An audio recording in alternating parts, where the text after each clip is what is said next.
અમારા પીએન માળી આ વિસ્તારના એક અગ્રણી સામાજિક અને રાજકીય આગેવાન છે.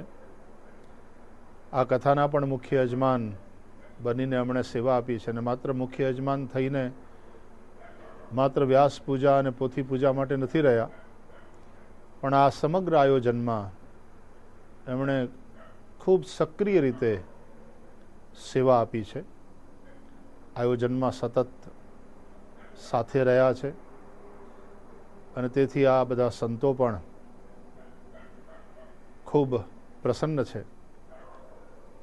મેં જે રીતે સાંભળ્યું એ પ્રમાણે પીએન માળીએ કોરોનાના સમયમાં પણ ખૂબ મોટી સેવા કરી, ગૌશાળાઓની સેવા કરી, લોકોની સેવા કરી. સેવાનો સ્વભાવ જ્યાં થઈ ગયો હોય ત્યારે માણસ જ્યારે જ્યારે જરૂર પડે ત્યારે દોડીને ઊભો રહે. એટલે અહીંયા ઉતારો પણ એમના ફાર્મ ઉપર છે.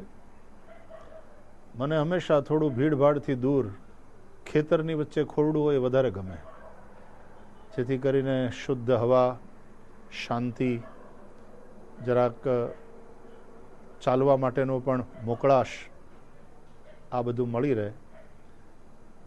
એ તો પાછા ગૌશાળા ગાયો પણ રાખે છે અને અંદરથી દેશી માણસ છે.